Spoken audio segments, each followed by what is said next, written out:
नमस्कार बंधुगण मु मनोज आपण मानकु पुणी थरे मु लव खुश यूट्यूब चैनल को स्वागत। तो फ्रेंड्स थंबनेल देखि जानि पारुथबे आजिकार टॉपिक कोन हेतिबो। हां फ्रेंड्स आजिकार वीडियो रे आमे जानि नबा फोन पे को किभली यूज करिबा।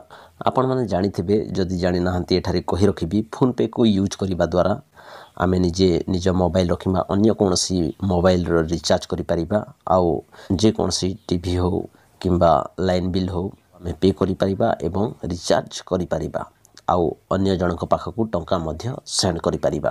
तो फ्रेंड्स से फोन पे ऐप को किभली आमे यूज करिबा चलंतु ए वीडियो जरिया रे आपण मानकु जणे देबी। जानिबा पय वीडियो को कंप्लीट देखि नियंतु ता सहित आपण मानकु जदि वीडियोटी भलो लागे ताहले गोटे लाइक करिबे आउ ए मो लव खुश यूट्यूब चैनल को सब्सक्राइब करनेबे एवं पाखरे थिबा घंटी चिन्ह को मध्य टच करनेबे।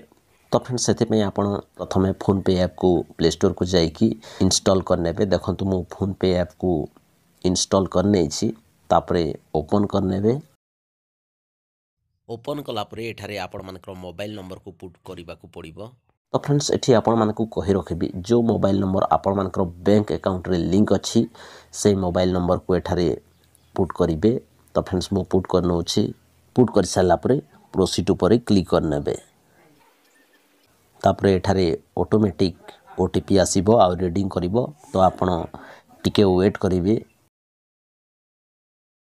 तापरे आपण मानकु पुणी एक एमिति नुआ इंटरफेस शो करिवो। तो आपण किछि समय वेट करिवे। एठी आपण मानकु किछि करिबा को पड़िबोनी। तापरे आपण मानकु किछि एलो करिबा को कहबो। तो आपण एलो कर देबे। तापरे देखंतु एठारे प्रोटेक्ट योर अकाउंट लेखिकी शो करूछि। तापरे एनेबल स्क्रीन लॉक कहिके एठारे शो करूछि। तो मु स्क्रीन लॉक को मु परे यूज करिबी। तो तळे अछि देखंतु डू इट लेटर ले। तो सेही ऑप्शन रे मु क्लिक करनो अछि। क्लिक कला परे एठारे देखंतु गोटे ऑप्शन शो करूछि ऐड बैंक अकाउंट। एठारे आपण मानकर बैंक अकाउंट को लिंक करबा को पड़िबो। किंतु मने रखिबे आपण मानकर बैंक अकाउंट रे मोबाइल नंबर लिंक होइथबा दरकार ताहेले जाय कि आपण मानकर बैंक अकाउंट को फोन पे रे लिंक करि पारिबे। तो फ्रेंड्स मु एठारे ऐड बैंक अकाउंट ऊपर क्लिक करनो छी। क्लिक कला परे एठारे आपण मानकर बैंक को बैंक अटे एठारे चूज करबा को पड़िबो।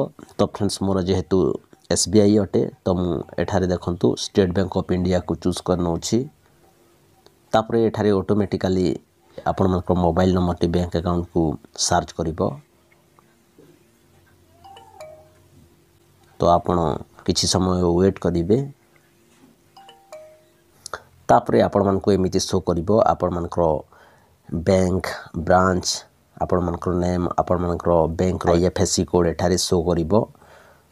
तापरे आपण मानकर भीम यूपीआई आईडी एठारे शो करिवो। जदि आपण मानकर आईडी को आपण चेंज करिबा पई चाहंती ताहले देखंतु एडिट लेखिकी शो करूछि आउ आपण मानकर हिसाब अनुसार आपण मानकर भीम यूपीआई आईडी को क्रिएट करि परिबे। किंतु मु एठारे रहिबा को दउछि।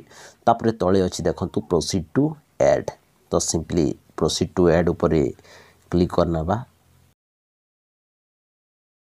क्लिक कला परे फोन पे रे बैंक अकाउंट लिंक हे जिवो। तापरे सेट यूपीआई पिन लेखिकी शो करिवो। अर्थात आपण मानकु गोटे पिन क्रिएट करबा को पड़िबो। तो मु सेठारे क्लिक करनेली। क्लिक कला परे पुणी आपण मानकु गोटे नुआ इंटरफेस शो करिवो।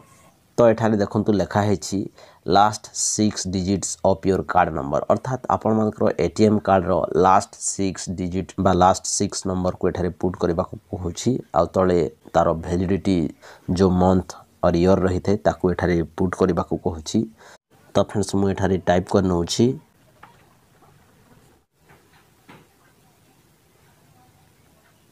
ए सब फिलअप कर साइला परे तळे अछि देखंतु प्रोसीड। तो आपण प्रोसीड ऊपर क्लिक करनेबे। तापरे आपण मानकर मोबाइल नंबर गोटे ओटीपी आसीबो। से ओटीपी को एठारे पुट करिवे। तो फ्रेंड्स मु पुट करनो छी। तापरे तळे अछि सेट यूपीआई पिन। एठारे आपण मानकर हिसाब रे 6 डिजिट रो गोटे यूपीआई पिन बनेबे जहा कि सब ट्रांजैक्शन समय रे बा जे कोनसी बिल पेमेंट समय रे आपण मानकर एही यूपीआई पिन को यूज करबा को पड़िबो। तो फ्रेंड्स आपण मानकर हिसाब अनुसार बनेबे। तो फ्रेंड्स मु मोर यूपीआई पिन को सेट करने छी। सेट कर सारा जो टिक चिन्ह अच्छी से टिक ऊपर मु क्लिक कर नौछि तापर एठारे पुणी कन्फर्म यूपीआई पिन मागिछि आपण से यूपीआई पिन को पुणी थरे पुट करिवे पुट कर सारा पर पुणी थरे टिक ऊपर क्लिक करिवे तापर आपण मानकर यूपीआई पिन सेट अप हो जिवो तापर किछि समय वेट करिवे तापर आपण मानकर फोन पे ऐप टी संपूर्ण भावे काम करिवो आपण माने आपण मानकर अकाउंट रे थिबा बैलेंस को चेक करि परिबे अन्य जन को पाख को टंका मध्य पठे पारिबे आउ जे कोनसी मोबाइल रे रिचार्ज मध्य करि पारिबे। तो फ्रेंड्स मु आपण मानकु देखै दोछि मो बैलेंस चेक करिकि देखंतु मु बैंक बैलेंस ऊपर क्लिक करनेली तापरे ऊपर अछि स्टेट बैंक ऑफ इंडिया जेहेतु मोर अकाउंट एसबीआई रे ओपन करिछि तो एठारे स्टेट बैंक ऑफ इंडिया लेखिक शो करछि तो मु सेही ऑप्शन रे क्लिक करली तापरे मु एबे जो यूपीआई पिन सेट करथली सेही यूपीआई पिन को एठारे पुट करनो अछि पुट कर सारा पर तले अच्छे देखो टिक चिन्ह से टिक ऊपर क्लिक करनेली तो एठारे बैंक बैलेंस शो करिवो देखंतु एही भली। तो फ्रेंड्स एही भली भाबे आपण मोबाइल रे फोन पे ऐप को यूज करि परिबे। तो फ्रेंड्स आज पय एतिकी वीडियोटी जदि आपण मानकु भल लागि थाए गोटे लाइक करिवे कमेंट करिवे आ प्लीज ए मो लव खुश यूट्यूब चैनल को सब्सक्राइब करनेबे। फ्रेंड्स मु पुणी आसीबी गोटे नुआ टॉपिक नुआ वीडियो सहित से पर्यंत आपण माने खुशी रे रहंतु भल रे रहंतु धन्यवाद।